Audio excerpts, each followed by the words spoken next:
আসসালামু আলাইকুম। হাবলু প্রোগ্রামার টিমে আপনাকে স্বাগতম।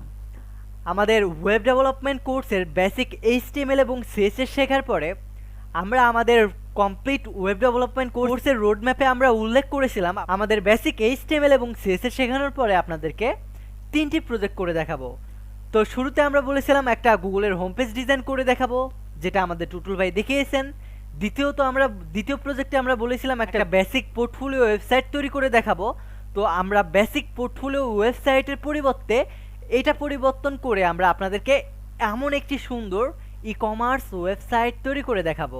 এবং তৃতীয় নাম্বারে আমরা বেসিক পোর্টফোলিও না দেখিয়ে তৃতীয় নাম্বার প্রজেক্টে আমরা অ্যাডভান্স একটা পোর্টফোলিও ওয়েবসাইট ডিজাইন করে দেখাবো, যেটা আপনি আপনার পোর্টফোলিও হিসাবে শো করাতে পারেন।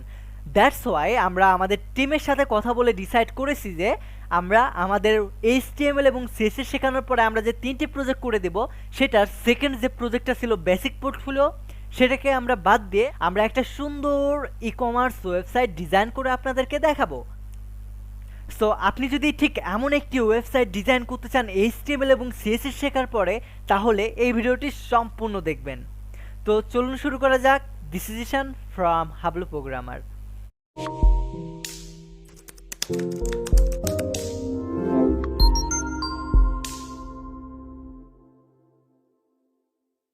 সো আমরা যেহেতু একেবারেই বিগিনার্স, সো আমাদের এমন একটি প্রজেক্ট দেখলে হয়তো মাথা ঘুরে যেতে পারে। জাস্ট বেসিক এইচটিএমএল এবং সিএসএস দিয়ে এত সুন্দর ই কমার্স ওয়েবসাইট ডিজাইন করা কি আদৌ সম্ভব?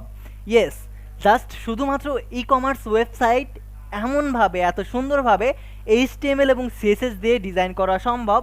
এবং আমরা যে কয়েকটা টিউটোরিয়াল দিয়েছি সেই টিউটোরিয়ালগুলো দেখেই সম্ভব। যখন ডিজাইনটা করবেন, ডিজাইন করার আগে আপনাকে একটু ডেভেলপার হিসেবে চিন্তা করতে হবে। যেমন আপনার প্রজেক্টে করার আগে আপনার ইমেজেস লাগবে।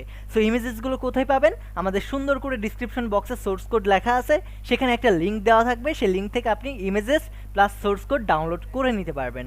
দেন এইগুলো ডাউনলোড করে নিয়ে আমরা যেভাবে ডিজাইন করব ঠিক সেমনভাবে ডিজাইন করার চেষ্টা করবেন। সো শুরুতে আমরা ন্যাভিগেশন বার তৈরি করব, দেন একটা একটা করে যেসব সেকশনের প্রয়োজন সেভাবে তৈরি করব। যেহেতু আপনারা নিউ, সো আপনাদের একদিনে যদি আমি এই সম্পূর্ণ ওয়েবসাইটটা ডিজাইন করে দেখাই, আপনারা করতে পারবেন না। দ্যাটস ওয়াই আমি একটা একটা করে পার্ট করে দেখাবো। সো আরও একটা জিনিস, আমরা এই ওয়েবসাইটটা কমপ্লিটলি রেসপন্সিভ যদিও আমি করে রেখেছি, কিন্তু আপনাদেরকে এই রেসপন্সিভটা করে দেখাবো না। এই জিনিসটা করতে হবে আপনার। আমি জাস্ট বড় ডিভাইসের জন্য রেসপন্সিভ করব, ছোটো ডিভাইসের জন্য আপনারা বড় ডিভাইসের জন্য আমারটা দেখে দেখে করবেন, ভিডিওটা দেখে দেখে। আর ছোটো ডিভাইসেরটা করবেন আপনার হোমওয়ার্ক হিসাবে। তাহলে আপনার নলেজটা কিন্তু রেসপন্সিভের দিকে অনেক বেশি গ্রো হয়ে গেল। আর আপনি কিভাবে রেসপন্সিভ করবেন? আমাদের এই ওয়েবসাইটটা যেহেতু আমি রেসপন্সিভ করে রেখেছি, এই যে ওয়েবসাইটটা, এটা লাইভ হোস্টের লিঙ্ক আমি ডিসক্রিপশন বক্সে ডেমো লিঙ্ক হিসাবে একটা কোড লিখে দিয়ে দেবো, ডেমো লিঙ্ক। তখন রেসপন্সিভ ডিভাইসে গিয়ে ইন্সপেক্ট করে করে রেসপন্সিভ সাইটটা নিজে নিজে করবেন। আর বড় ডিভাইসটা আমি আজকের এই পার্টে করে দেখাবো। শুরুতে আমাদের এই ওয়েবসাইটটা ডিজাইন করার জন্য আমরা index.html, style.css এবং ইমেজেস নামে একটা ফোল্ডার তৈরি করে ফেলবো এবং ফাইল তৈরি করে ফেলবো। তো শুরুতে আমি index.html নামে একটা ফাইল তৈরি করে নিলাম। দেন এখানে আমি একটা ফোল্ডার তৈরি করে সিএসএস লিখবো এবং সিএসএস এর ভিতরে আমরা style.css কে রাখবো।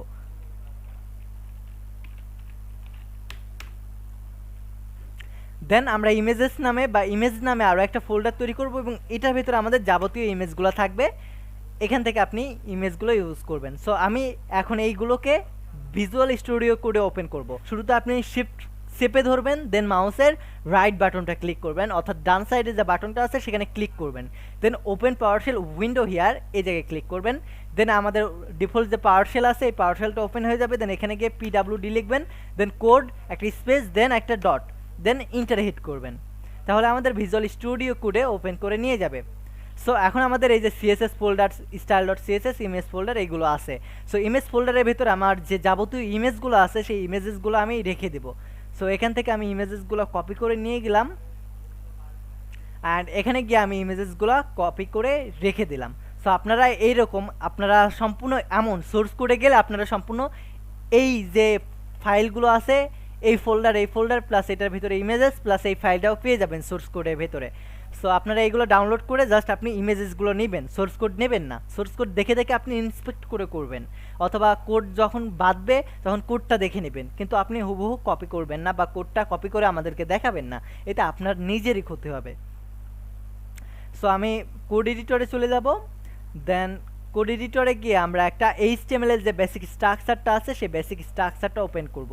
সো আমরা এটার জন্য শিফট চেপে আমাদের উপরে যে একটা ট্যাবের উপরে যে একটা এক্সক্লেমেটরি সাইন আছে না, এরকম এক্সক্লেমেটরি সাইনে ক্লিক করে আমাদের এন্টার হিট করব, তাহলে আমাদের এমন একটি স্ট্রাকচার চলে আসবে। তো এটা তখনই আসবে যখন আপনার একটা এক্সটেনশন ডাউনলোড করা থাকবে, এবং এই এক্সটেনশনটা আমাদের HTML এর প্রথম বা সেকেন্ড বেসিক পার্টে দেখানো হয়েছে। সো আপনার যদি মনে না থাকে তাহলে সেই পার্টটা দেখে এক্সটেনশনটা ডাউনলোড করে নেবেন। তো এটার পরে আমি একটা ডিপ তৈরি করব এবং ডিপের ক্লাস নেম দেব কন্টেইনার। দেন এই কন্টেইনারের ভিতরে আমি আরও একটা ডিপ তৈরি করব এবং এই ডিবের নাম দেব, এই ডিবের একটা ক্লাস নেম সেট করব, নামটা আমরা দেব সিম্পলি লোগো, বিকজ আমরা এখানে যদি যাই এই সাইটে দেখেন আমাদের লোগো, আমি যদিও টেক্সটকে লোগো বানিয়েছি এবং এই সাইটে একটা icon plus search area.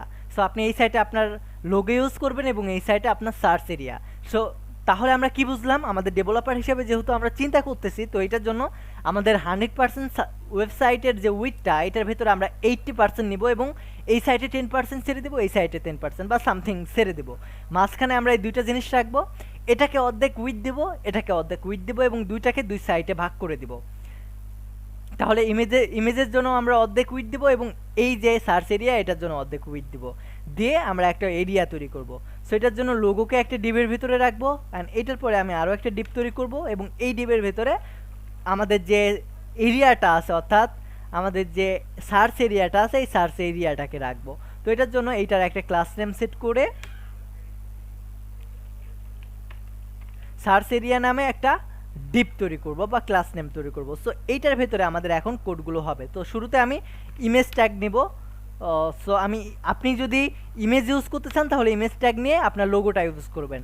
So যেহেতু আমি কোনো লোগো ইউজ করব না, সিম্পলি জাস্ট অ্যাঙ্কর ট্যাগ দিয়ে এটার ভেতরে হাবলু প্রোগ্রামারটা লিখে দেব।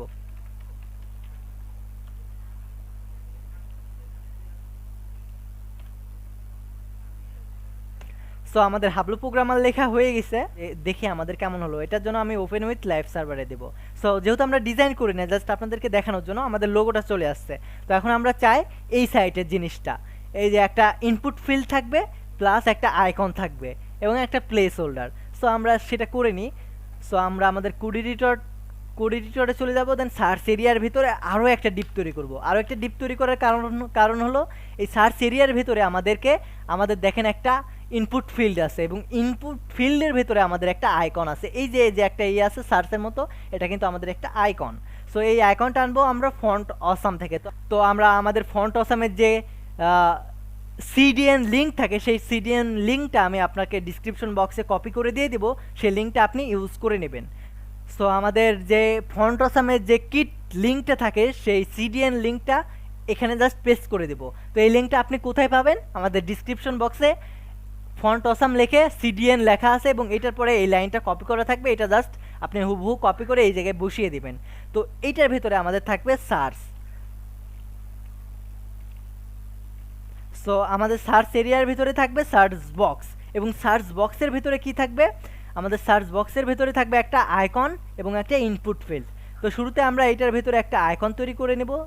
তো আইকনটা কী হবে, আমাদের সার্চ আইকন। আইকনটা নেওয়ার জন্য আমরা ফন্ট অসামে যেতে পারি, অর্থাৎ আমি ফন্ট অসামে যাচ্ছি না, এখানে গিয়ে আই লিখবেন, আই লেখার পরে একটা ক্লাস নেম দিবেন, দেন সার্চ, এইরকম করে আপনি সেম জিনিসটা দিয়ে দেবেন। এই জিনিসটা দেখে দেখে কপি করবেন, অথবা আপনি এটা যেহেতু ওল্ড ভার্সন আমি ইউজ করতেছি এই কারণে আপনার সার্চ আছে, আর আপনি যদি নতুন ভার্সন ইউজ করেন তাহলে ফাব হবে। তো আপনার এত কিছু জানার দরকার নাই, আপাতত আপনারা যখন একটু অ্যাডভান্স লেভেলে যাবেন তখন আমরাই বলে দিব। সো এটার জন্য আপনি এই লিঙ্কটা ইউজ করবেন এবং এখানে গিয়ে আমি যেমনটা দেখে এসেছি হুবহু দেখে দেখে এই জিনিসটাই কপি করবেন বা এই জিনিসটাই লিখবেন, দেন এটার পরে একটা ইনপুট ট্যাগ লিখবেন। সো ইনপুট ট্যাগটা অবশ্যই আমরা সার্চ দিয়ে দেবো, টেক্সট দিলেও সমস্যা হয় না। এটার পরে একটা প্লেস হোল্ডার দেবো, যেহেতু আমরা জানি প্লেস হোল্ডারের ভিতর লেখা আছে সার্চ। সো আমরাও সেম জিনিসটা লিখবো, দেখেন এই জায়গায় সার্চ লেখা আছে, আমরাও সার্চ লিখবো। তো তো এখন আমাদের দেখেন আমাদের লোগো চলে আসছে, আমাদের আইকন চলে আসছে এবং আমাদের ইনপুট ফিল্ডের ভেতর সার্চ লেখাটাও চলে আসছে। এখন জাস্ট আমাদের এই জিনিসটা ডিজাইন করতে হবে। সো আমরা ডিজাইনটা একটু পরে করব, আমরা আগে স্ট্রাকচারটা তৈরি করে নিই। এইটার পরে আমাদের কি আছে, এরকম একটা সাইড বার। তো সাইড বারটা নিয়ে আপাতত আপনার চিন্তা করতে হবে না, মনে করেন এতটুকু নাই। সো আপনি এটার পরে চিন্তা করেন একটা ইমেজ আছে এবং একটা টেক্সট, তারপরে একটা বাটন। তার মানে আমরা আগে এই দুইটা তৈরি করব, তারপরে কঠিন জিনিসটা পরে করতেছি আমরা, সমস্যা নাই। সো এটার জন্য আগে আমরা এই মার্কআপটা তৈরি করব। তো হেডারের মার্কআপ আমাদের হয়ে গেছে, হেডারের পরে আমরা এই ফার্স্ট যে সেকশনটা আছে এই সেকশনটার মার্কআপটা তৈরি করে নিই। তো এটার জন্য শুরুতে আমাদের ইমেজ আছে, সো আমরাও সেম জিনিসটাই করব। আমাদের সার্চ এরিয়ার পরে আরও একটা ডিপ তৈরি করব এবং এই ডিপটা অবশ্যই কন্টেইনারের ভেতরে হবে।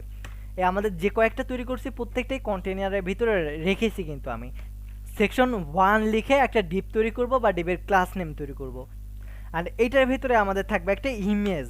সো ইমেজটা আমাদের আইএমজি ফোল্ডারে আছে এবং এইটার আমরা যে ইমেজটা ইউজ করেছি সেটার নাম সম্ভবত এইটাই, অ্যাড কালার। সো আমি আপাতত দেখি, আমি শিওর না, তবে এখন যদি যাই, হ্যাঁ আমাদের এই ইমেজটাই দেখেন, এখানে যে ইমেজটা ইউজ করেছি সেম ইমেজটাই, জাস্ট এটার সাইজটা আমরা ছোট করেছি স্টাইল করার সময়। সো আমরা মার্কআপ করতেছি, এখন আমাদের স্টাইল নিয়ে অত ঘাটাঘাটি করার দরকার নেই। সো এটার জন্য আমাদের এটাও হয়ে গেল। এটার পরে আমাদের কি আছে, এই যে টেক্সট এবং একটা বাটন। সো এটার জন্য আমি আরও একটা ডিপ তৈরি করে নিব। ডিপ তৈরি করে এইটার ক্লাস নেম দিব আমরা সেকশন 1 বাটন বা সেকশন বাটন, যে কোনো আপনি একটা দিতে পারেন। সো এটার পরে আমাদের কি আছে, একটা হেডিং আছে। সো আমরাও সেম জিনিসটাই করব এবং হেডিংয়ের ভিতর দেখেন খুব সুন্দরভাবে কালার করা আছে বা স্টাইল করা আছে। সো আমরা এই জিনিসটাও করব। তো এটার জন্য প্রথমে হেডিং 1কে কল করব, দেন এইটার পরে আমরা এই ফুল জিনিসটাকে কপি করে নেব। সো সামার কালেকশন এটাকে কপি করে গিয়ে জাস্ট আমাদের এখানে গিয়ে পেস্ট করে দেবো। সো এইটা আমি অ্যালাইন করে নেব। দেন এইটার পরে আমাদের একটা বাটন আছে, সো আমরা বাটন ট্যাগটাকে কল করব। এটা আমাদের HTML5 এর আপডেট ভার্সন এবং এটার একটা ক্লাস নেম সেট করে বিটিএন দিব। সো বিটিএন এটাকে 1 দিয়ে দিলাম, বা সাধারণভাবে বিটিএন দিলেও হয়। সো আমি বিটিএনই দিয়ে দিলাম। অ্যান্ড বিটিএন এর ভিতরে কি থাকবে, আমাদের বিটিএন এর নাম ডিটেলস। সো আমরা এখানে ডিটেলসও দিতে পারি বা বাই নাও দিতে পারি। সো আমি এখানে বাই নাও দিই। সো এখানে বাই নাও দিলাম। দেন এখন আমাদেরকে একটু স্টাইল করতে হবে, যেমন এই যে সামার এমটা কেমন অন্য একটা কালার এবং ION এটা অন্য আর একটা কালার। সো আমাদের এই জিনিসটা করতে হবে, রাইট? এটার জন্য আমরা যতটুকুকে এরকম কালার করতে চাই ততটুকুকে আমরা একটি স্প্যান ট্যাগের ভেতর নেব। সো আমরা স্প্যান ট্যাগটাকে কল করব এবং কোথায় আমরা আমাদের এই আমাদের কালারফুল টেক্সটটা আছে সেটা হলো MM এর কাছে, SUMM অর্থাৎ ডাবল M এর কাছে। সো আমরা এই ডাবল M এর আগে একটা স্প্যান ট্যাগ দেবো। আমরা জানি আপনারা যখন HTML শিখছেন তখন আমরা বলেছি স্প্যান ট্যাগ, এই স্প্যান ট্যাগ দেওয়া আর না দেওয়া সেম কথাই হয়। সো আমরা স্প্যান ট্যাগটা দিয়ে দেবো এবং এটাতে একটা ক্লাস নেম সেট করব কালার করার জন্য। সো আমি কালার নামেই একটা ক্লাস সেট করলাম, যেন এই স্প্যান ট্যাগকে কল করে আমরা এই দুইটা এমকে কালার সেট করতে পারি। এবং এটার পরে ION এটাকে আমি আবারও একটা স্প্যান ট্যাগের ভিতরে রাখবো কালার করার জন্য এবং এটার অবশ্যই একটা ক্লাস নেম সেট করব। এটার নামটাও আমরা দেব কালার, কারণ যেহেতু আমরা সেম কালারটাই এই জায়গায় এবং এই জায়গায় ইউজ করতে চাই, তো একবারেই আমরা কালারটা ইউজ করলে দুই জায়গায় ইউজ হয়ে যাবে। দ্যাটস ওয়াই আমাদের এই জিনিসটা দিয়ে দেবো। এখন আমাদের এই যে আইকন এরিয়াটা আছে অর্থাৎ সাইড বারটা আছে, এই সাইড বারটা ডিজাইন করব। সো সাইড বারটার মার্কআপটা তৈরি করব। সো মার্কআপটা কিভাবে তৈরি করব, এখানে দেখেন আমাদের আগে 1 2 3 4টা আইকন আছে, সেই আইকনগুলো আমরা ফন্ট অসাম থেকে নিব। সো আইকনগুলো আমি আগে কানেক্ট করব, দেন এটা CSS এ গিয়ে আমরা ডিজাইন করব।